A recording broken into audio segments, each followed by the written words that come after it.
This podcast is sponsored by A. Miller George Funeral Home, where each life is celebrated, and their sister company, Cremation London and Middlesex, both family-owned and operated. By Hyde Park Care Pharmacy. Experience the difference an independent pharmacy can make for you and your loved ones. Hyde Park Care Pharmacy offers personalized care, short wait time, very competitive pricing, easy transfer of your prescription, and much more. And by Molly Maid. During these times of COVID-19, it has never been more important to keep your family safe. With the Healthy Home Cleaning System, Molly Maid London is here to help. Make your home a healthy haven. Call Molly Maid London today. The Reverend Dr. Randy Woodley is a public intellectual, author, activist, farmer, scholar, speaker, and wisdom keeper.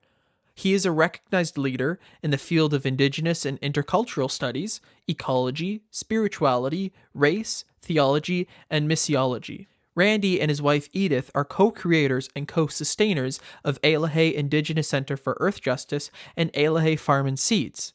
We discuss that and his latest book, Becoming Rooted, 100 Days of Reconnecting with Sacred Earth.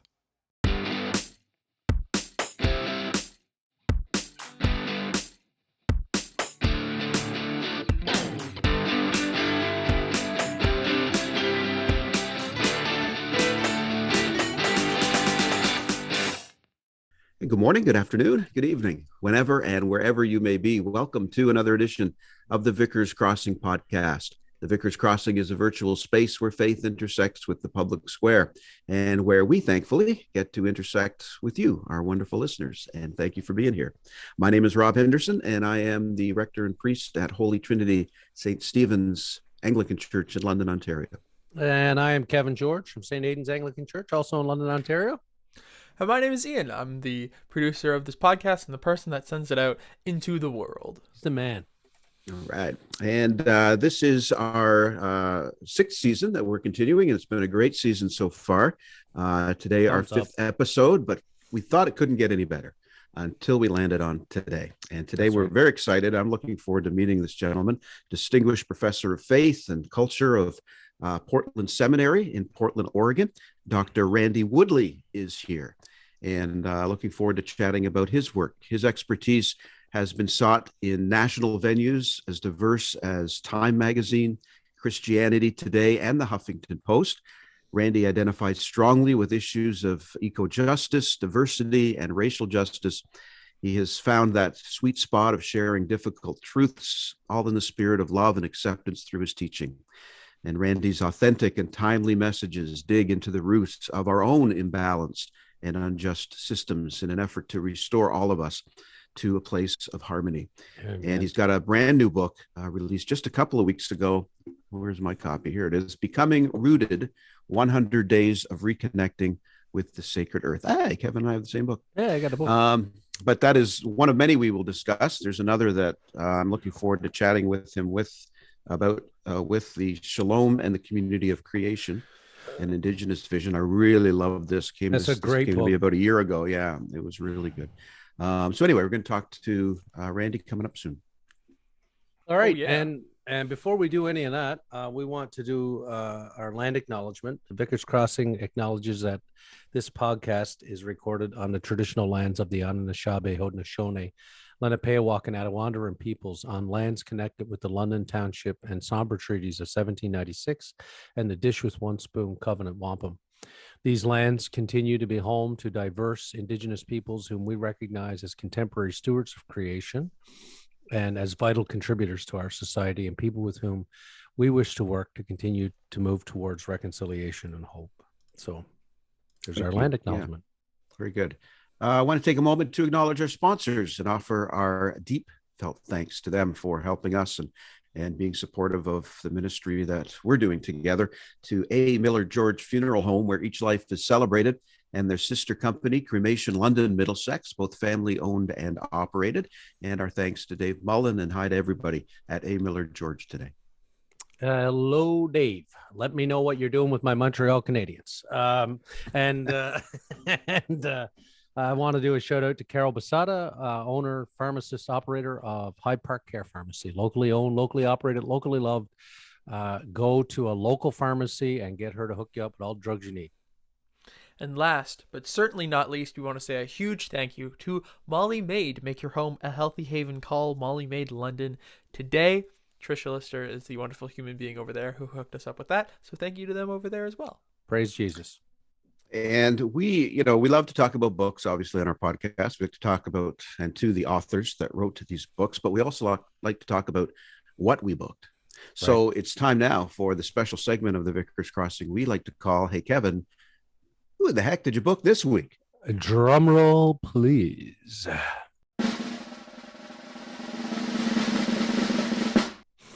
Well, I booked a returning guest. Whoa. Here is Robin Henderson Espinoza, Dr. Robin. They are just incredible and doing incredible work. And let me see if I can get some of the glare off of it for those of you watching this on YouTube. But has a brand new book coming out. It's called Body Becoming.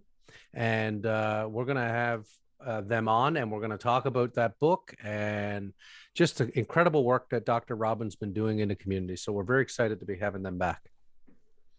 Very good. Looking forward to saying hi to Robin again. They were a wonderful guest, and it'll be nice to check in once again. Speaking of checking in, we're going to Portland. Oh, yes. Ever been to Portland?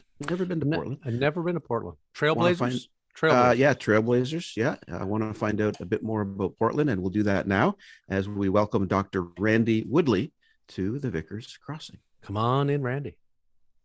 And Dr. Randy Woodley joining us here on the Vickers Crossing podcast. Randy, we're so happy that you could spend some time with us today. How's everything? And you're in Portland, right? Well, I'm outside of Portland.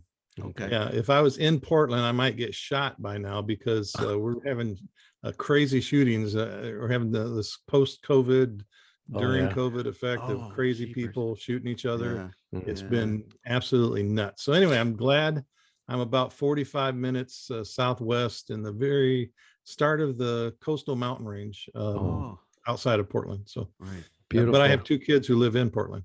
Right. Okay. Wow. Okay. Well, and what are the lands? Like, what are the lands that you're up on? Well, I live on the land of the Kalapuyans, particularly the Yamal band and the Tuolumne bands of the Kalapuyans. Yeah. Fantastic. Yeah. How about you? We're on the lands of the Anishinaabe, Haudenosaunee, Lenapehoik peoples. It's connected with the London Township and Sombre treaties of 1796. So a little bit of every, again, we're just down the road from Six Nations here, not too far. And yeah. So I forget, everything's treaty in Canada. Here, they don't pay any attention to treaties. So yeah. Well, wait a minute, I heard that about Canada too. I was going to say, well, we talk about treaties, we just don't honor them. That's right. Yeah. And you were talking about the post-COVID crazies. We got them in Ottawa right now. They're all in trucks, and they're screaming madness up there about freedom. I saw a great picture online today that showed a picture of it's not a great picture, but a great pushback, I should say, of a nun standing over a classroom full of First Nations children, and it said, "This is what having your freedom taken away looks like." Being asked to take a vaccine to cross the border is not exactly a freedom restriction. Yeah, I think there's a lot of people in our country and yours who have confused freedom with inconvenience. Yes, that's exactly. You named it right on. Listen, to get started, I wonder if you've got some really interesting ventures going on beyond these incredible books you're writing, and you've got more coming out, which means we got to have you back later in the year when the next book comes out. But can we start by talking about, and I'm going to pronounce this wrong, I know, but it's Eloheh Center. Eloheh, the Eloheh Center for Earth Justice, which includes the Eloheh Farm and Seeds. Tell us about what that word means, about the center, about this farm seed company you have, and the work that you and your wife Edith are doing. I was just reading it online earlier in the week, and it's incredible. So please share with our listeners a little about that. Yeah, so it's been a long journey to get where we're at Eloheh Indigenous Center for Earth Justice and Eloheh Farm and Seeds. Yeah. Started out on this journey back in, that would have been 1998, and chased it down for 4 or 5 years, and then sort of had our first rendition of Eloheh village back in Kentucky. We had 50-acre farm and a community, and about about a dozen or more people living there with their families. And we ended up being chased out, lost our farm by violent pressure from a white supremacist group with a 50 caliber machine gun. So come on, really? That was version number 1. Yeah. Wow. So that made a indelible impact on us. I bet. And I ended up going to become a professor. At that point, we sort of lost everything because we had to sell in the economic downturn back in 2008, and got like half the appraised value. And it left us pretty in pretty bad shape for a long time. Wow. Finally, we're able to, after I got hired as an adjunct at George Fox University, Portland Seminary. Then I got hired as 3/4 time, and then I finally got full time. And then I made tenure professor, and I'm a distinguished professor. Wow, so congratulations. Climb the mountain, right? You're on my way now. back down now. Yeah. And so anyway, during all that, we also created a partnership with George Fox with a group that I helped co-found called NATES, North American Institute for Indigenous Theological Studies. And that was kind of cool. I directed a Master of Arts in Intercultural Studies for 6 years of that. Awesome. And then during that time, we were able to purchase a very small 100-year-old farm and created Eloheh number 2. But we just couldn't do everything we needed. And so when all the prices were up and housing was good to sell, and we decided we needed to find something with better zoning laws, and we could get back to our original vision. And so about 21 months ago, I think that's about right, April 2000, I think, or I'm sorry, 2020, we purchased this place of 10 acres, and it has sort of everything we need, and we're building on it. And basically what we do is we teach and we mentor and we model, and I write and about basically challenging people to deconstruct their Western worldview, because we don't believe the Western worldview will lead us into any good future, and maybe no future. Right. And to try and adopt a more indigenous perspective, a more indigenous worldview that we think will sustain us. It's been proven on this continent, by the way. And so everything we do, our project, so to speak, is about making that conversion. We're converting people to a more indigenous worldview and to a more harmonious way of living. Eloheh, that word is a Ketua word. Ketua is our Cherokee people. Is a word that means abundance, peace, well-being. The land is producing as it should. Nobody's at war. Everybody's being fed. It's the idea of the big picture of shalom in the scriptures. But basically all indigenous people everywhere, just about, I don't know of any who don't, but have a construct of a well-being construct like this. And so I just call it the harmony way, as sort of the way that covers everything. And you guys that's fantastic. And you have a seed company that goes along with this? Yeah. So the farm has a seed company. We have everything's nonprofit. Right. So the money from the seeds goes back into the farm. Our seed company is part of the modeling that we do. We're keeping seeds. A lot of them are indigenous seeds from various tribes. We make sure they completely get grown out again. We don't. We have just a few, maybe 3 or 4 hybrids, but and they're F1 hybrids, and then but everything else is what we call open pollinated. Right. We've also taken a safe seed pledge so that we don't use any GMOs, or we don't patent any seeds. So what you grow is what you get, and you can grow it again yourself if you want. So that's fantastic. Wow, that's wonderful, isn't it? Listen, like I said, we were talking before we come on here.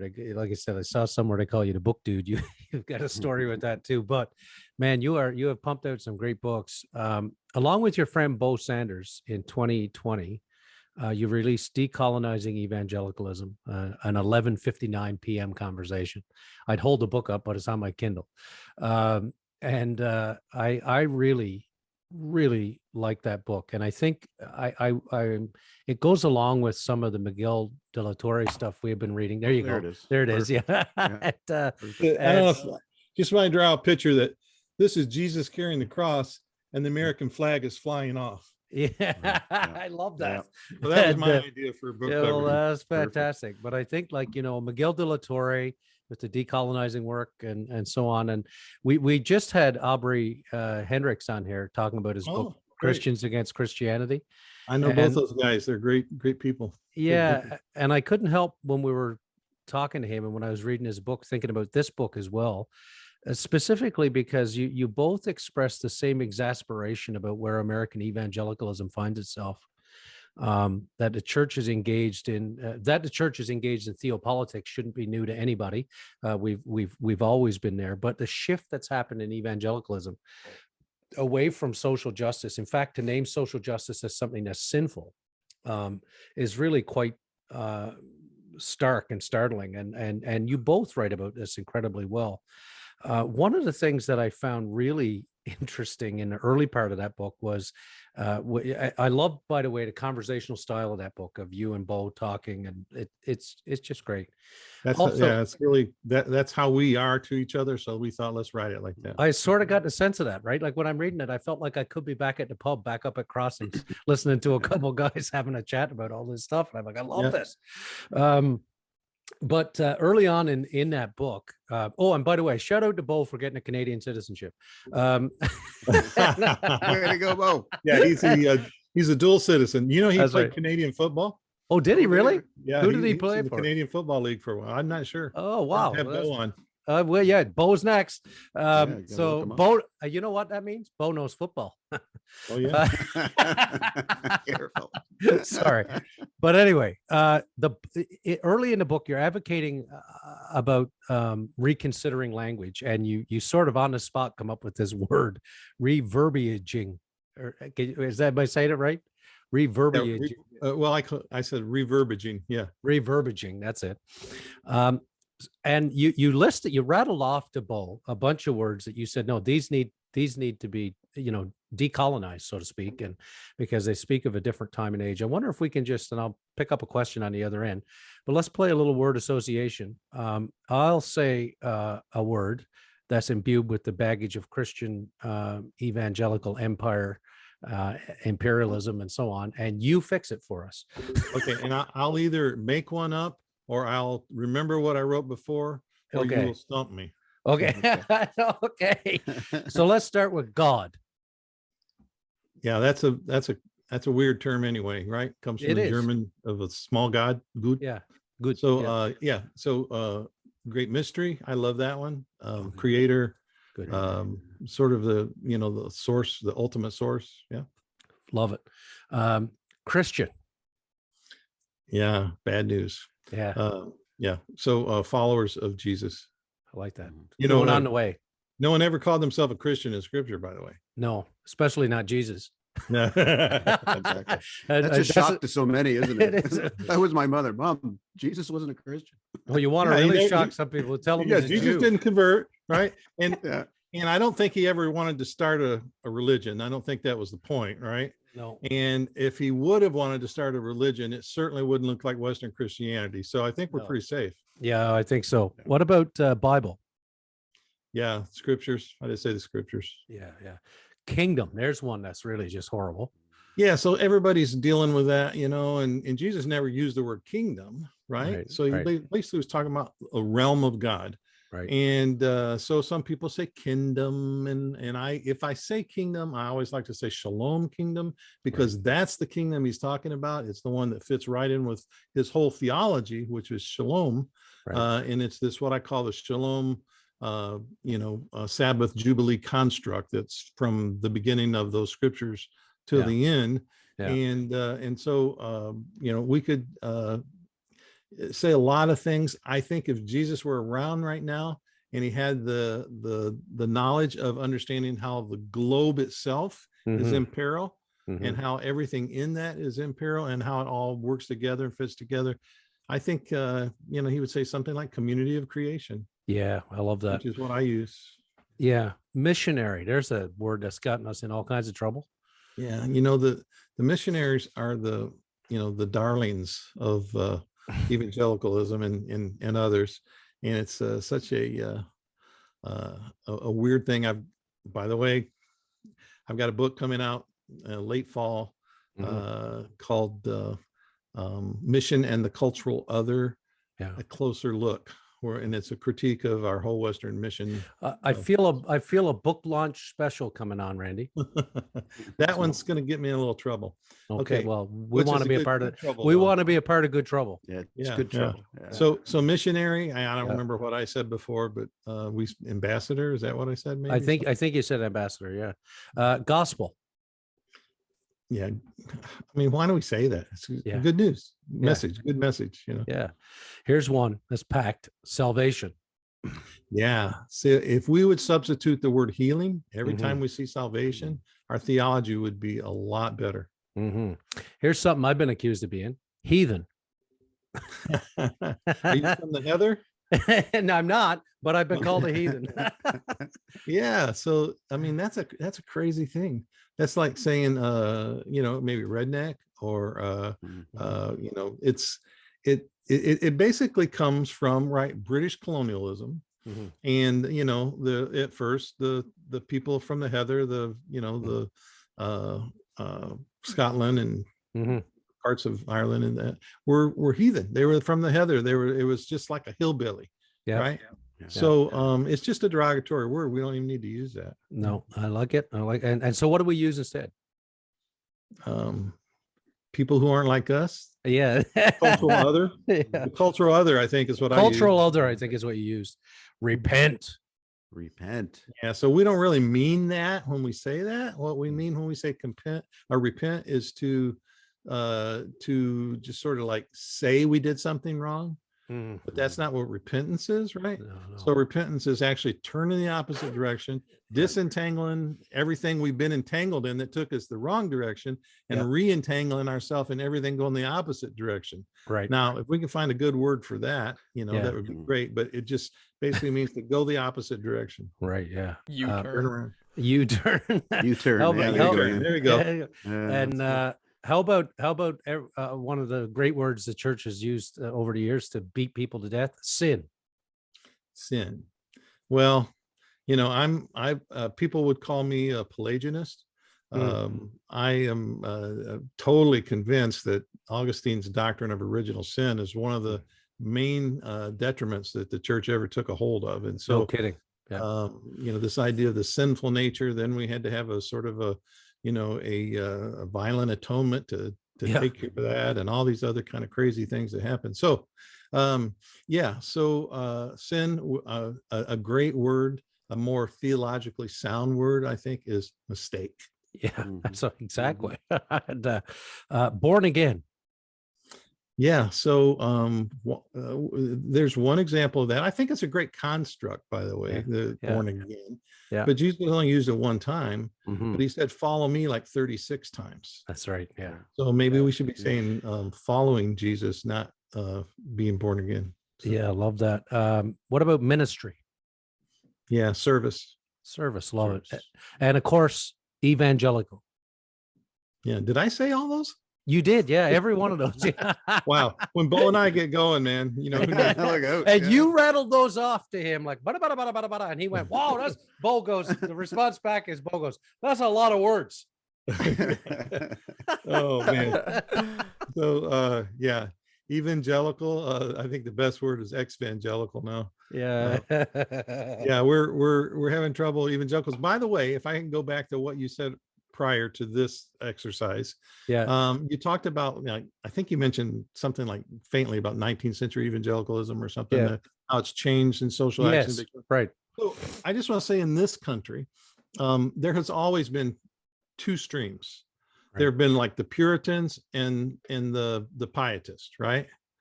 The pietists were always involved in social action, always had a sort of a mostly non-Calvinistic theology. That Calvinistic theology is what drove a lot of this stuff. And in the 19th century, of course, the evangelicals like Charles Finney and Theodore Weld and the Grimke sisters and, all the Jonathan Blanchard, et cetera, all these people didn't see any separation between social action. So for us, it was the split that came about, as the fundamentalist progressive split that came about around the beginning of the end of the 19th century, the start of the 20th century. And we are still there 100% in Christianity in the United States, at least. Yeah. Can't speak for me. By the way, I'm Canada literate. I've been to 10 of the 13 provinces. All right. So I think I'm only one of maybe like 5 Americans that can say all the provinces of Canada. So. That's true. Now, have you been to Newfoundland and Labrador, where I come from? I've been. I have not. I would love to go there because I wanted to go to the place where the Vikings landed. L'Anse Meadows. Yeah. Yes, I was so close. I did the Hayward lectures up in Wolfville, Nova Scotia. Yeah. And we were so close, but we were running out of time. And I was like, oh man, I didn't get to go to PEI at the time either. I wanted to hit both of those. Yeah. And then that would have just left none of it for me to. All right. Well, when you're going to Newfoundland, we connect so that I hook you up with my people out there and we'll have some fun. Somebody invite me up. There's nothing I love better in this world than lobster. Oh man, you and me. I think it's you and me both. Yeah, in Nova Scotia. Yeah. Okay, so just going on from that, you write in that same book, post-colonial theologies are all-inclusive theologies that decenter any empire-perpetuating force seeking to establish itself as superior to and centered above anyone, anything else. Post-colonial theologies, by their nature, should not only lift up the disenfranchised and marginalized, but also restore theological equity and, to a degree, theological equality, which was displayed throughout the life and teachings of Jesus. Jesus refused to accept an assumed colonial existence, and he did not condone the goals of empire. In fact, Jesus's whole life and message were resolutely set against empire. Because he was against empire, we may refer to Jesus as, and perhaps the foundational example of a post-colonial theologian. You make the case, Randy, that Jesus, as seen through an evangelical imperial Christian hermeneutical lens as the savior of the world and one's own personal Lord and Savior, is a limiting vision, that it leaves followers of Jesus with very limited imagination. And in its worst manifestation, you say it's idolatry. Could you say more about that? Yeah, you're coming in hot now. We're touching on the touchy stuff. Yeah. Good. We'll get there. Yeah. So, I think I think Western Christianity has completely missed who Jesus is. A lot of Western Christianity, I should say, especially evangelicalism, which is what I come out of. Okay. Mm-hmm. So this is my frame of reference often, and I know people, may not relate to that as much sometimes, but that's my own experience. So, I think there was plenty of opportunity there for him to be colonized. I think it's fortunate that he was born in a little town like Nazareth that was sort of out of the way, and they would be, I think, what we would call today hillbillies, right? Mm-hmm. Because they noticed that Peter had an accent. I don't know if he said y'all or what he did, but and they said he's one of them Nazarenes. So what was Jesus all about? Jesus, I love the one parable where Jesus says it's the realm of God is like a dragnet. You throw stuff out in the sea and you bring back old things and new things, right? Mm-hmm. So what is this old and new thing? This old and new thing is shalom. He's trying to restore the shalom Sabbath Jubilee construct that is so central to all of what we call the Old Testament. Mm-hmm. And yet we don't understand it when we think it's just like the peace that Jesus gives us. All of a sudden it goes from this ocean construct of shalom to this little thing of, it gives me peace inside in the New Testament. Yeah. Well, that's crazy. Yeah. This is what Jesus was all about. He's all, I mean, and of course, John the Baptist testified of it. Like, Yes. Yeah. you got 2 coats, go give one to somebody who don't have one, Yeah. So, or like Dorothy Day said, if you have 2 coats, you've robbed the poor of a coat. Right. That's yes. Yeah. So, so Jesus is all about this kind of a thing, right? This shalom, I call, for lack of better understanding for me, my little peewee brain is shalom, Sabbath, Jubilee construct that runs throughout Scripture, and that's what he's trying to restore. And Luke 4 is very clear, very clear that that's exactly what's going on, and it's also very clear in Luke 4 that it's not just for Israel.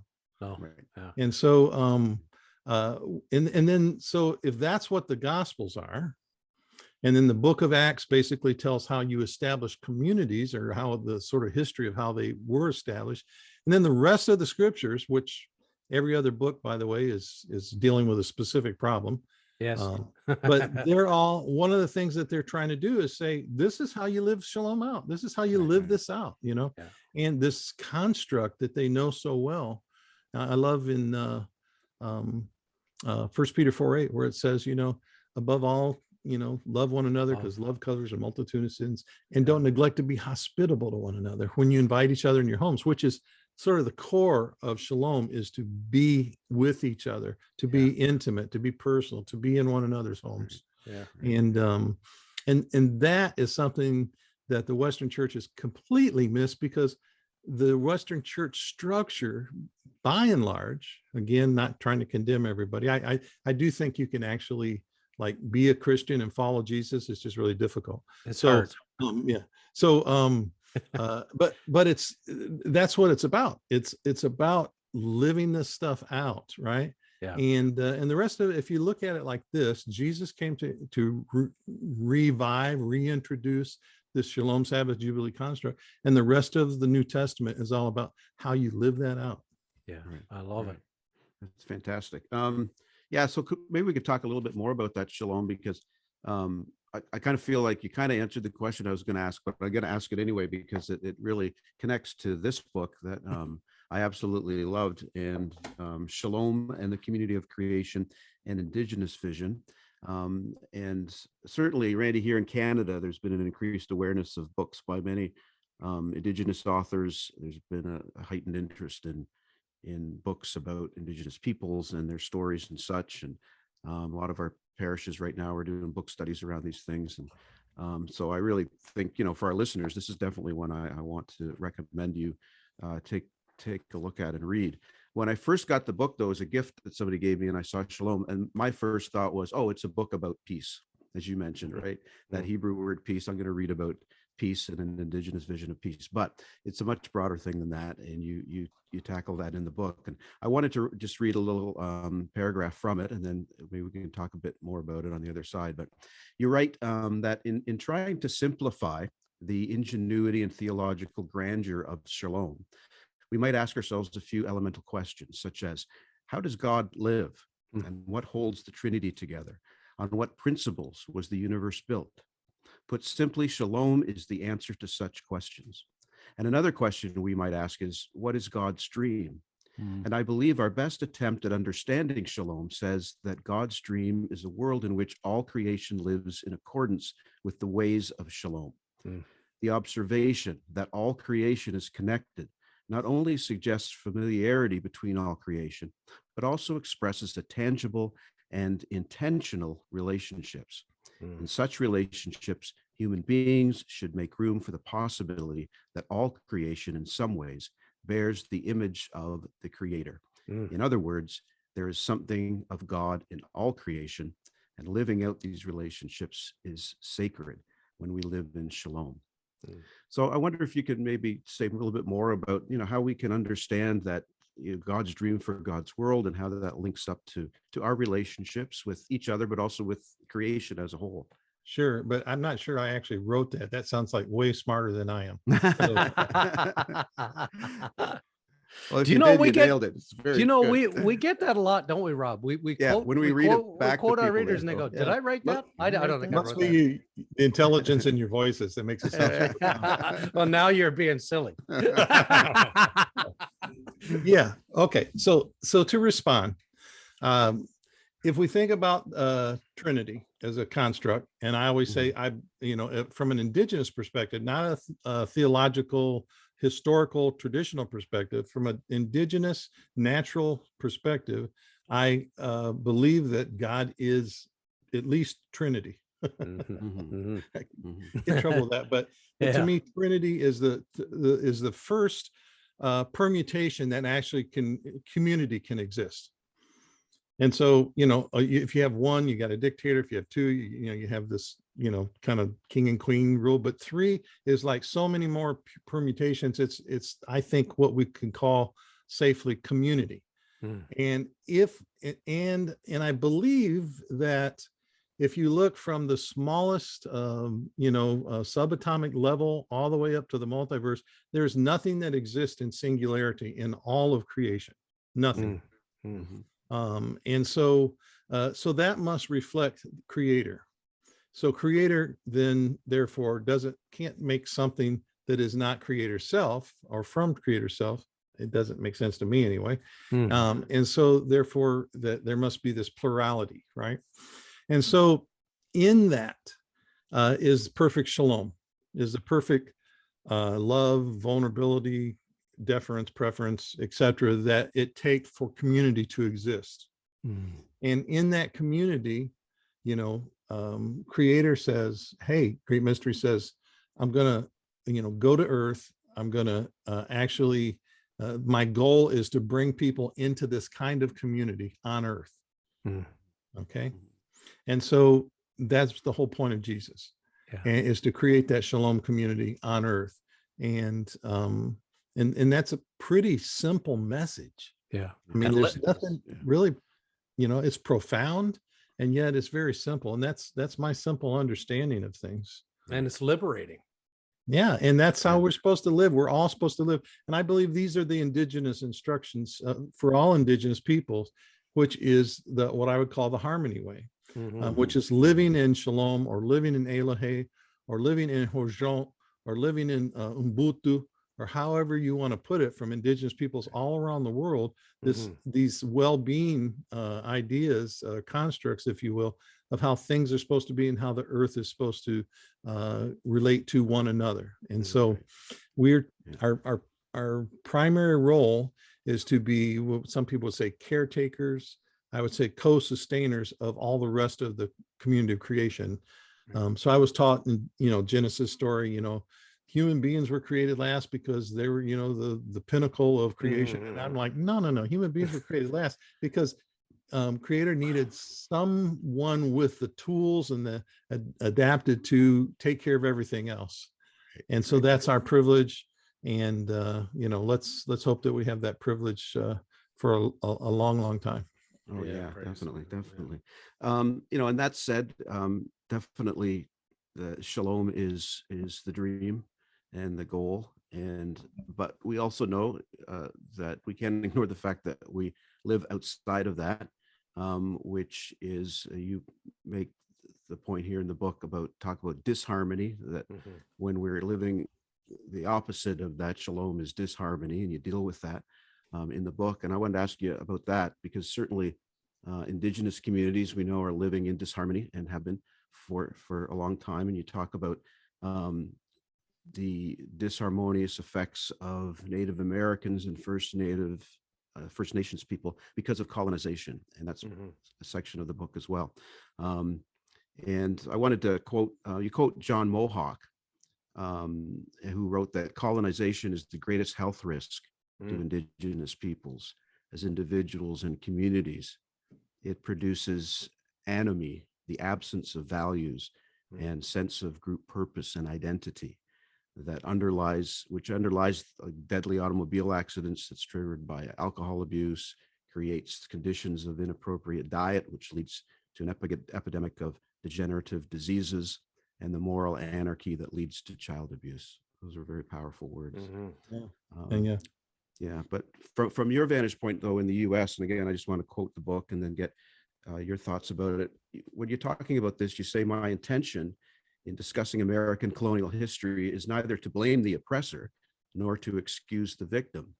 As an oppressed minority, Native Americans understand well the facts of victimization through colonization and their reality of continual victimization through the present neo-colonial system.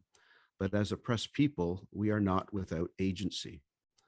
By finding solutions to our own problems, we do not remain helpless victims, wanting to be assimilated into the values of the dominant society. The unfortunate history of this continent is that American and Canadian colonial national constructions have molded Native Americans into a deep and unhealthy dependency. Through offering their solutions to our problems, these presumed solutions have taken the forms of organization and reorganization of tribal governments, ethnic status categories, government grants, health service, welfare, and education, just to name a few. And this dependency has by design stripped Native peoples of our dignity. Randy, could you share more about your thoughts about this dependency and how it attributes to disharmony? Yeah, just a shout out to John Mohawk fans real quick first, and then make sure I get back to subject.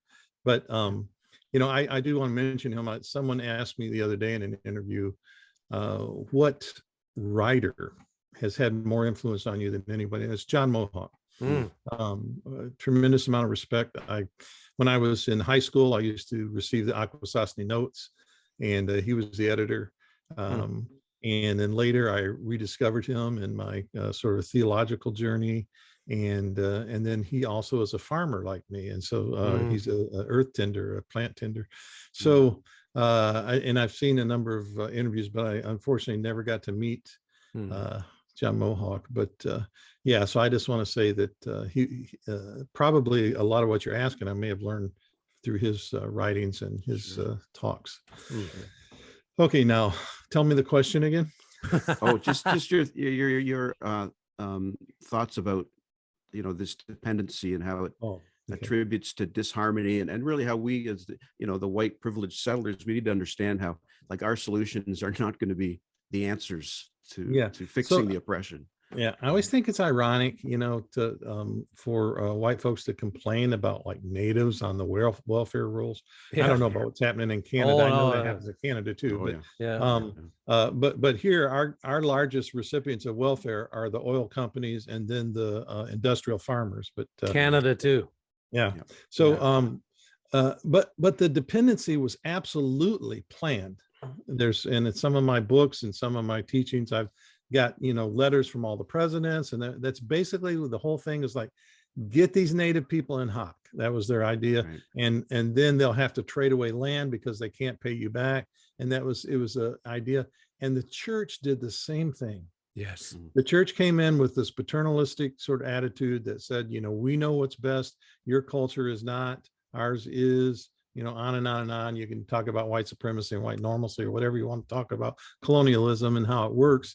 But the church, as everyone knows, the missionaries were basically either right with or right after the military. Yeah. And in the case of the United States here, the missionaries never began to quote unquote evangelize until after they had military power. After they had a presence that was pretty formidable. Yeah. And so it was by hook or crook, and a lot of times it was both. And so the missionaries have sometimes willingly, sometimes unknowingly been a tool of the colonial government in creating a dependency. And sometimes they've been the worst abusers of it. Yeah. So so none of that makes sense in terms of what Jesus does, right? Right.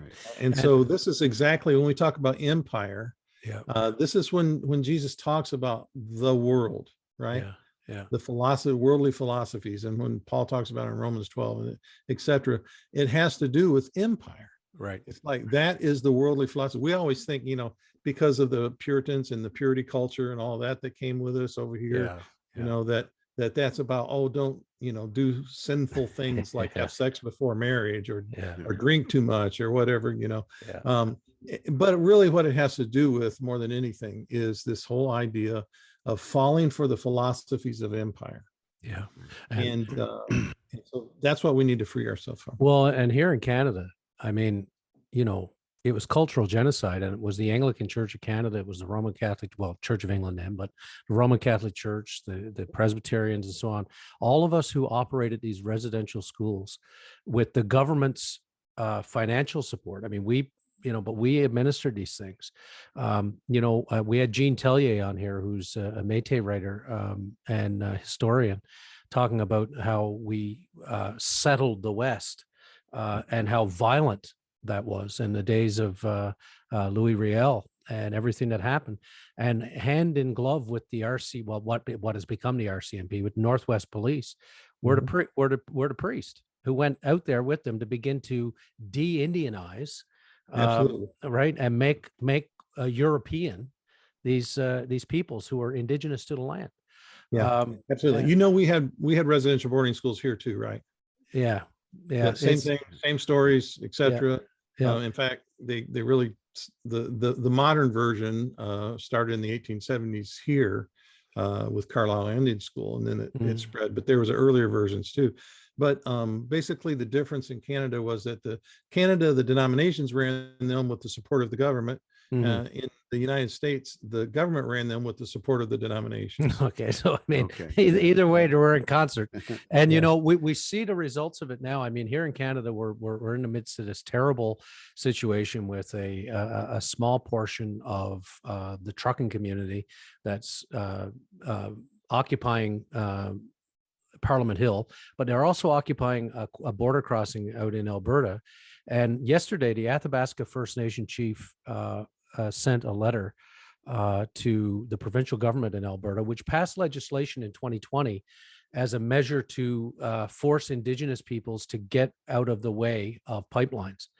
And they wrote very directly, and I mean, it was incredible language. I just quote a little bit of it here. It says, talking about how the government would have responded immediately and utilized this CETA to end the protest had it been differently. And the chief writes, yet in Coutts, we see the inequities of our country when it comes to Indigenous peoples and the methods used to control our rights to peaceful protest.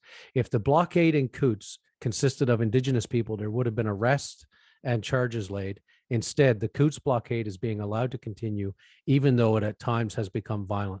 We do not condone or encourage violence in any manner. So, I mean, I think we're still seeing it. Like, I mean, look at, Oka.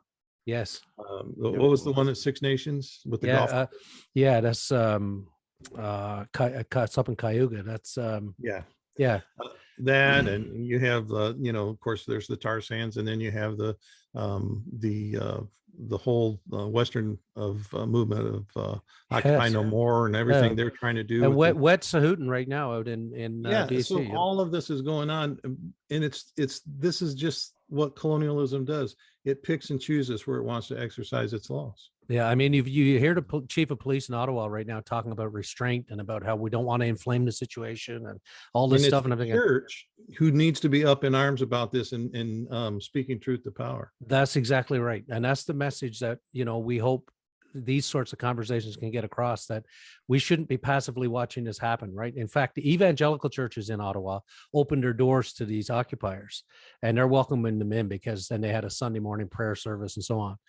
But I call upon the mainline churches to protest. You want to protest? Go protest. Go stand in the face of that and say this is not adequate. Anyway, right.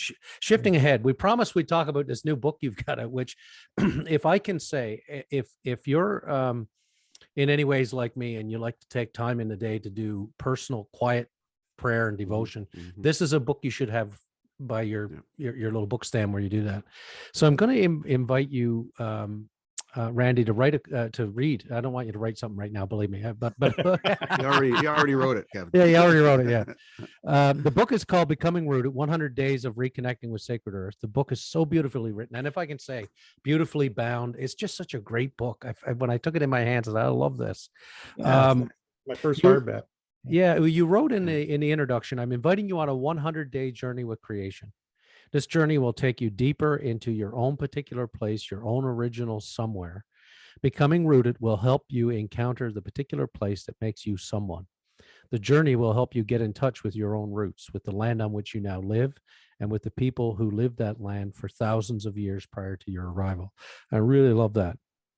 And I thought it'd be great to have you read a couple of these for folks, and we'd have questions for you on the other side of them. So we'll want to start with day 5, which is called The Earth's Skin, and then Ian will pick up with a question on the other end. Okay. Yeah, happy to. The Earth's Skin. And then I have a quote after the title from other people, not myself. And this one is from Luther Standing Bear, Lakota. Everything is possessed of personality, only different from us in form. Knowledge is inherent in all things. The world is a library, and its books are the stones, leaves, grass, brooks, and the birds and animals that share, alike with us, the storms and blessings of earth. My wife and I are, among other things, planter farmers. To us, few things smell or feel better than cool, dark, rich, moist, worm-filled dirt. We realize at some point that keeping the soil healthy is perhaps our most important obligation. Edith and I have found a number of natural ways to create healthy soil through planting well, creating worm beds and composting. Topsoil is the earth's skin. Our own skin protects the rest of the body from infection. If we poison it or cut it or burn it, we suffer. Our indigenous people have always believed the earth is alive and all things are interconnected. The earth, as a living entity, has always been something we took for granted, but it's actually a miracle. Thanks to the power of microscopes, we discovered that the earth is alive and interconnected in many unique ways. There are sacred, invisible communities that live in the healthy soil. In just 1 cup of healthy, undisturbed soil live 200 billion bacteria, 20 million protozoa, 100,000 meters of fungi, 50,000 arthropods, and 100,000 nematodes. This reality, through a microscope, is almost beyond our imagination. Given the scope of things, Edith and I have had to concede that we are not the real farmers on our land. The real farmers are the invisible communities of microorganisms who actually do most of the work. Our job is simply to keep them healthy by using organic and safe liquids in our home, never using poisons or other toxic sprays, and utilizing natural and organic farming methods. Our duty is to think about how each thing we do affects the rest of the community of creation, even its smallest members who keep the earth's skin healthy. Wow.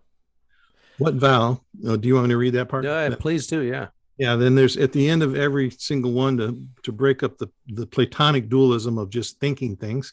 I try to have something that people can actually do after each reading. And this one is, what vow could you make to protect the earth's skin? Or what small thing could you do today to keep it healthy? Kevin, were you going to say something or did it? No? Great. I just want to just highlight and focus on that idea of dirt being sort of its own universe almost. Like you think dirt is just whatever, but the idea that there's 200 billion bacteria, 20 million protozoa, 100,000 meters of fungi, 50,000 arthropods, and 100,000, I'm going to pronounce this word wrong, nematodes. Those are the ones. Like that's like a whole universe within just one single cup of dirt. And I think that's really fascinating to sort of think about, as in like how what's the opposite of like I want to say unalone, but that doesn't seem right. How connected I guess we are. Elsewhere in the book you write, the universe is a system of sacred circles, all related to one another, all needing each other. We are never alone. Can you reflect on how this interconnectedness of so many diverse beings is in that 1 cup of soil can be intrusive to us? Sorry. Instructive. My bad. Instructive to us, and what the Creator has given us in such biodiversity. Yeah. So, like I said, there's nothing singular in the entire multiverse. Everything is in community. Everything is related to one another, whether we like to admit it or not. We are in relationship with the earth. It's just, are we in a good relationship or are we in a bad relationship?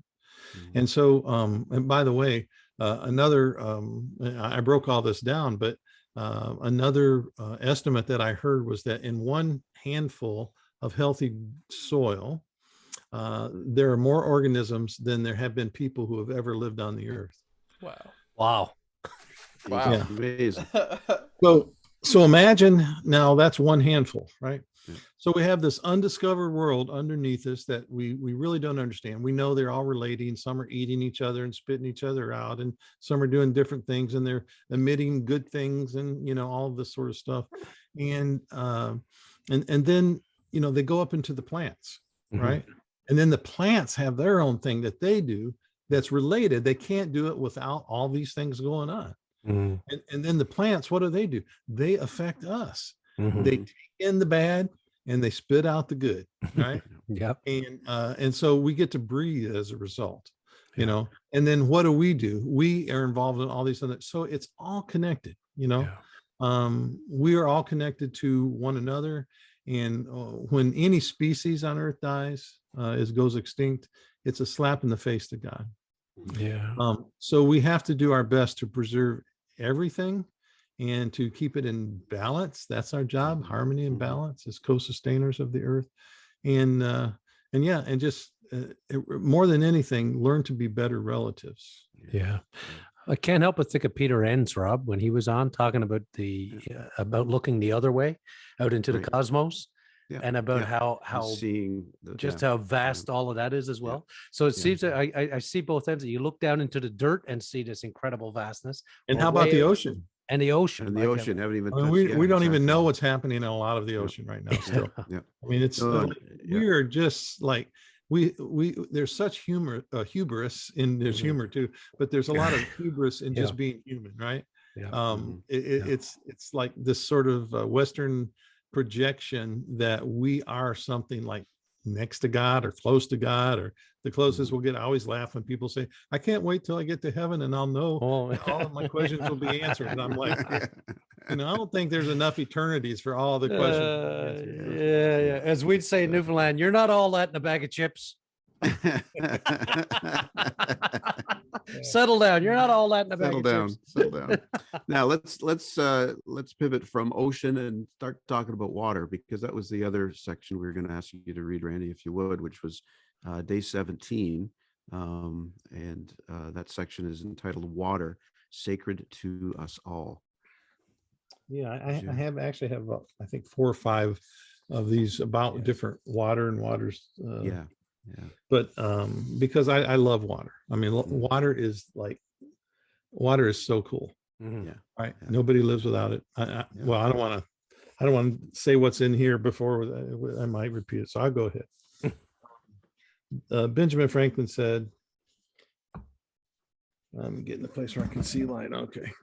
Benjamin Franklin said, when the well is dry, we know the worth of water. That's awesome. For several years, we packed up our kids and a few belongings in an old van and traveled from one Indian reservation to another as we served Indigenous people in a variety of ways. On our trips, we learned in new ways the way with which water is sacred to America's Indigenous people. Water is sacred to us all. One year, we were honored to be present for a blessing ceremony on the Big Grassy Reserve in Ontario, Canada. Shout out to Big Grassy. In the early spring, the Ojibwe community blesses the lake. They say prayers, sing songs, speak words to reestablish any lost connection in the great circle of life, which includes the people and the fish and the lake.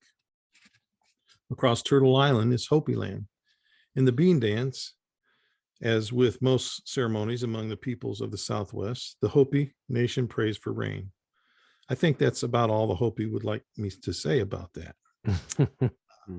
With deep gratitude to the Hopi, we were there as their guests for the bean dance. Traditionally, Cherokee people do a going to water ceremony during which songs are sung in the morning to greet the day at the creek or river's edge or next to a spring. These ceremonies continue to this day. I'm among those who continue to practice the Cherokee water ceremony, if even in a small way. Among the Pacific Northwest nations of Indigenous peoples, borders disappeared during their annual canoe journey. Canoe journey is a chance for those various tribal peoples to reestablish themselves once again. The Pacific Ocean, with its bays and inlets and beaches, has provided so much for the people over millennia. You have a daily relationship with water. Perhaps we all can agree on a few simple truths. Our aquifers are being overpumped well beyond their recharge rates. Rising temperatures are boosting evaporation rates. Rainfall patterns are now severely altered, and inadequate snowmelts are not properly feeding rivers and streams in the dry season. Water tables are falling, with whole lakes now disappearing. Glaciers are melting at alarming rates. The tundra is melting. Water shortages translate to food shortages. Global water consumption doubles about every 20 years. The UN expects demand to outstrip supply by 30% in 2040. Wow. Global corporate opportunists, who see the absolute devastation coming, are attempting to buy up the world's water supplies for profit. Water is sacred. No one can live without water. Savor water enough to save it for everyone. Today, try to use less water as you wash, cook, or clean, and become active politically on behalf of water. Yeah, my wife and I share these in the morning with our coffee. We'll try to, a few days a week, Randy, two of us will read one of these and just sit and listen. And this one certainly stuck with us just regarding water. And ever since we read this it was about a week ago, we're just more conscious of even brushing our teeth and how much water we're using, or doing dishes or that kind of stuff. Like you don't think about it, but this was very helpful for that. The first thing I do every morning, this sits next to my bed. Yeah. This is full of good water. Yeah. I take some big drinks and I give thanks for the water. It reminds me that everything is dependent upon it. Very much so. Yeah. So we want to share with you that Neskantaga, which is a fly-in OG Cree community north of Thunder Bay, Ontario. There's about 300 members in this community. They just marked a very grim milestone this past Tuesday. They are now they have the longest drinking water advisory of any First Nation. 27 years. Outrageous. Unbelievable. And among other things, they're now seeking help to try to find kind of an environmentally responsible way to dispose of all the empty water bottles because of all the accumulation. Thousands and thousands. Yeah, thousands and thousands. And Chief Wayne Munias said that with its lack of potable water, there's crumbling infrastructure and higher rate of suicide, that they got too much on their plate right now to have to worry about plastic waste. And it's an outrage, really. And I think you're quite right. Water is sacred and no one can live without it. I mean, what does Canada's 27-year boil watery advisory communicate not only to the OG Cree people that live here, but what are we communicating to the world? I think they need to take a bunch of that water, march it down to Ottawa, and force all of Parliament to drink it. Yep. Fill up the glasses in the House of Commons today with water from Ottawa. Yeah, bring a truck of that water down to Ottawa. Yeah. Talk about protesting freedoms. I mean, isn't it outrageous though, right? Yeah. It's hard to even imagine. Yeah. So we all know how bad it's getting, right? And our Indigenous people are always they say the canary in the coal mine. Yeah. And so if you want to see what the future looks like, look at some of the worst things that are happening to Indigenous people in the United States and Canada. Yeah. And eventually it's coming to your grandchildren and children. Yeah. Unless we begin to think and do differently. Right. And it shouldn't take that motivation for us to get there, should it? No, it shouldn't. We should just change our worldview. So I have a PhD in intercultural studies, which is basically a anthropologic, anthropology degree. And we used to say worldviews are immutable, which means that you can't change them, right?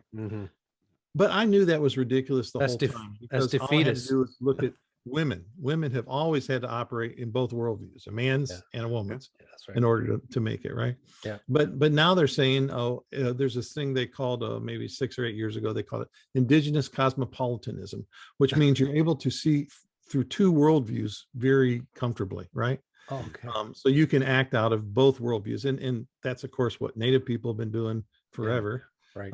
And so my wife and I are Indigenous cosmopolitans, and I think we all are in some ways now with the global village. But what it means is that worldviews can be adapted and changed. Yeah. And so that's sort of my hope, is that we're not going to get there with a Western worldview. It's just not going to happen. The West has this bifurcated, platonically dualistic, ethereal over material, white supremacist, competitive, extrinsically categorical, all of these kinds of anthropomorphic, non-anthropomorphic,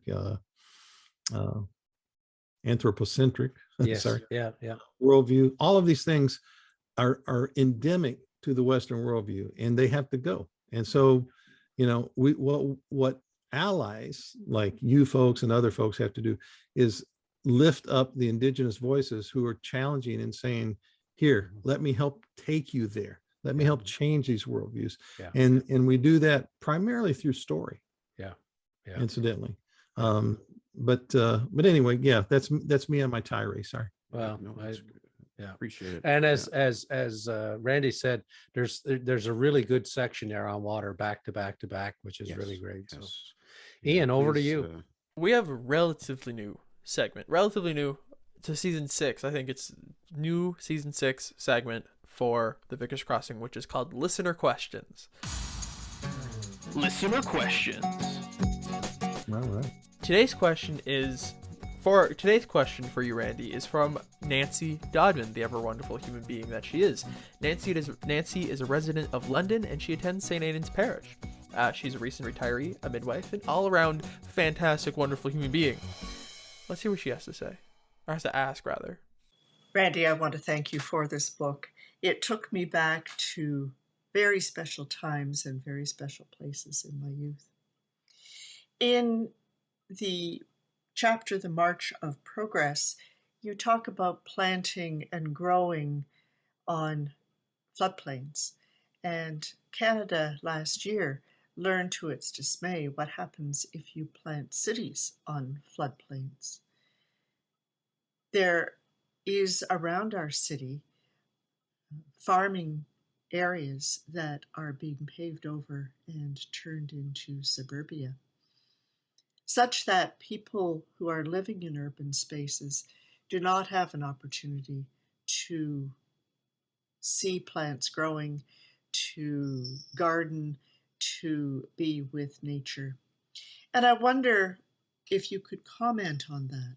I wonder if you have some ideas of how we who are city dwellers can get back to nature, get back to hearing the spirit whispering in the trees and seeing God's handiwork and God's fingerprints once again around us.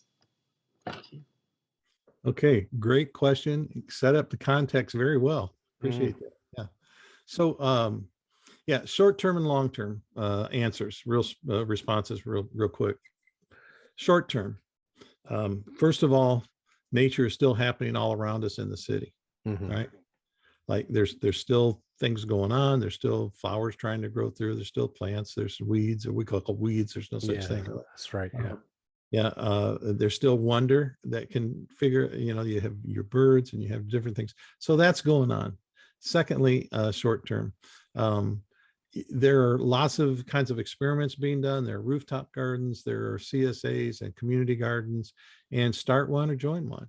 And then if all you have is a little, patio on your third floor apartment, then grow a couple tomatoes or something out there and save the seeds and share them with your neighbor and share your tomatoes with your neighbor.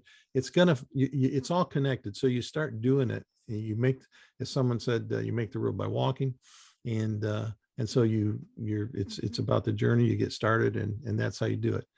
Long term, I don't have much hope except for I have maybe I should put it positively. I have a whole lot of hope for Gen Z and the millennials right now. Yes, they are the first generation since my boomer days. I'm a boomer, to come along and say, we don't want your parents' paradigm. We don't want your homophobia, and we don't want your earth pollution, and we don't want your racism, and we don't want, and they're actually showing up and doing stuff. Yeah. And so I have a lot of hope for them. And so when I talk to groups like Gen Z and millennial groups, I challenge them, hey, we have to design cities differently. Yes. There's lots of opportunities to design cities in a much better way. And one of the inspirations down there is a place called Curitiba, Brazil, where they've turned the whole, standard city into in a thriving, eco-friendly metropolis. Wow. And more can be done than what they're doing. They're doing all kinds of great things. But so we got to redesign that. We've got to have forest parks and more parks, and people can't live in a way that basically isolates them from nature. And so you have to build nature into the design. And so we need designers, and we need city planners, and we need mayors, and we need city park rangers, and all these kinds of occupations that can change the way that we do cities. And believe it or not, cities are actually with some effort and the right people in the right places can be changed. And again, I lift up Curitiba, Brazil as an example. People can look at that and get inspired. Well, we live in a city that can't get its head wrapped around public transit. We just like pavement, and we worship the car, right? So, so what they did in Curitiba was they created something called people movers. Yeah. And they took every 3 streets. One is for the public people moving cars. One is for walkers and bicyclists, and one is for cars. They also created giant parking lots on the edge of the city, and the whole city now is surrounded by park.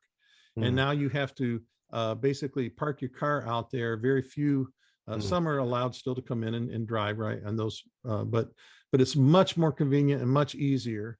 And that's what you got to do for people. You got to make it convenient and easy to just hop on the people mover and get to where you're going way faster than you could in traffic. So, so creativity. We just need some real thinkers, and I have faith that the millennials and Gen Zs are going to pull us out. Ian is going to save us. All right. Ian's on it. Ian is on it. And I think that, Rob and I both, as he said, we're in different parishes here in the same city in London. One of the projects that the food bank came out with last year was through the Business Development Association. They provided free greenhouses to any faith community that would take them. And that's for those of you who are in the London area listening, if you're in a faith community, call me and I'll hook you up with a $2,000 greenhouse. And Rob, you guys put one in, eh? So maybe share with Randy what we're doing with that. Yeah, well, we put these greenhouses up, and we've got people in the parish that are tending them and growing food, and the food's being given to local food banks and neighborhood. For us, we have a low-income housing development down the street from us, and a chaplaincy network down there that supports them. So we bring food to them all the time, and it's just been it's been a community connector in our community in South London where we live. So. It's been a wonderful ministry, and I would encourage any other faith community listening to look into doing something like this. Yeah, that sounds great. And because I know they legalized that. I'm glad you didn't say at my church we're growing marijuana. No. I did tell the folks that we could have a different kind of potluck. Listen, we could go on about this all day, but nobody will listen. So I'm just going to ask you one last thing, and then we'll let you go because you've been too generous at your time. We want people to get this book, so we're not going to have you read any more of them because that would defeat the purpose. But I want to read another part of another section. In one section of the book, you called the American Dream the Native American Nightmare, and that particular piece is titled "Myths That Tell Our Story." And you spoke earlier about we do this through storytelling, which I think is so on the mark. We have to be intentional about the stories that we raise up and the stories that we tell. So you write this: American exceptionalism and its progeny, the American Dream, contains an ethic of extreme competition to the point where Americans believe we must fight, read, kill others to be free and retain our divinely bestowed values. Native Americans were killed by the millions to create this myth. And yet the greatest leaders of all time, Jesus, Buddha, Guru Nanak, Black Kettle, Mahatma Gandhi, Dorothy Day, Martin Luther King Jr., and others call us to peace through very different narratives. Each had the ability to observe the worst of life, but tell a story that makes us better. I just want to stop there for a second before I go on and just let people absorb that sentence. Each had the ability to observe the worst of life, but tell a story that makes us better. Each told a better story. How do we hear a better story to replace the half-truths of history, you write? We listen to people with a different view who tell another side of history. The fact remains that we live our lives according to our myths, our narratives. We find what fits in such a myth, and we make that part of our own personal story. We leave out the histories that don't fit our myths, like genocide and ecocide. But when we leave out any part of the story, we distort reality. And you know what struck me about this, Randy, is that it's true for everyone. We all do this, and perhaps now more than ever with all these echo chambers of social media, we just keep feeding our own stories. And while Canada doesn't talk about something akin to the American dream, we lived it by other myths. As we've talked about, First Nation communities across Canada here, Indigenous peoples are now finding proof of what they've told us about for years. It's not as though they told us the stories that these babies, these children were buried in graves across this land. Why does a school need a cemetery? What is going on? And these stories were told. We had 10 years of truth telling in the Truth and Reconciliation Commission, hard stories to hear. And the shock that some are expressing now can only be described for me as willful ignorance, because we've heard these stories. And now because they've scanned with some technology and they can show it to us, there's just sort of, empathy all of a sudden. But these stories have been raised up. How do we begin to hear these other stories? In what ways, I guess, do we become better listeners? Because I was dismayed by the fact that there was such surprise about these now thousands and thousands of graves that have been, verified is the word I like to use, not found, because we've been told the stories. And so why weren't we listening? Like what's, and again, it goes back to that colonialist worldview, I guess. But, yeah. Well, by the way, it both in the United States and in Canada, I would venture to guess that there's not a boarding school that doesn't have these mass graves. It's terrible. Okay. Just because they're finding them at one or two doesn't mean that they're not at all the rest of them. We have the stories that go with those as well. Yeah. So part of the colonial project is to and it's I know in particular it's an American trait, and maybe it's a Canadian, European American trait, a Canadian trait, and that is one of the worst things that Americans can do, white Americans, is to feel uncomfortable, especially in front of someone who's different than them. Mm-hmm. And so my suggestion is that if you're trying to get on this road, to put yourself in situations where you are very uncomfortable. Amen. and helpless, mm-hmm. and leave yourself in those situations for a long period of time where you can't just rescue yourself out of them, because there's so much you will learn by seeing through the eyes of other people. Mm-hmm. And it takes a while. It takes a process to start to sort of deconstruct the idea of superiority, because, most white folks are not, they don't think, oh, I'm better than anybody else. Yeah. It's sort of, it's just baked in the bread. Structural, right? It's all around. Yeah. It's ubiquitous. And so all of that realization of what's in there starts coming out. And then people start to go, oh, wow, that's me. I didn't realize that. And then they change. Mm-hmm. So make yourself uncomfortable. Get around Indigenous people, First Nations people, people who are immigrant peoples, who are different and think differently and aren't trying to please any of your colonialness. Yeah. That's right. Yeah. Well, I mean, if I can do a shout out to folks who are here in Canada and here in our diocese who do the mapping exercise, our parish participated in that. And I think what you're saying is right, because I've heard testimony of settler parishioners whose whole worldview has changed because they were forced to spend a day very uncomfortable through the whole day. Yeah. I've had people come in the sweat lodge because we've been running sweat. My wife and I've been running sweat for like 30 years. Right. Yeah. So, but have white people, Christians who come in the sweat lodge, and one experience changes their whole life. Right. Because it's so different from what they were used to. Yeah. Well, guy, I'm thinking road trip when I get back to normal. I'm going to Portland. Randy and we got to come and see you, my friend. Yeah. That's once COVID's over, it's going back up. That thing's like a petri dish. I know. That's right. That'd be great. Talk about what's in the soil. Holy hell! What the hell is it? Microorganisms, man. Big time. Okay, new book is Becoming Rooted. That's Randy's book there.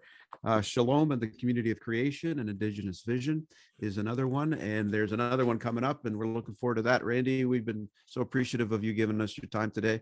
You're a gift to us and so many. So thank you so much. And we wish you all the best and stay safe and Can healthy. I plug my next book that's coming out? Please, please. Yeah. Okay, so I've got one other book that really is a sort of the foundational intellectual sort of bearing for everything that I'm doing and talking, and people might be interested in that. It was a book that was written from the Hayward lectures up in Canada, so I was actually in your country when I was doing this.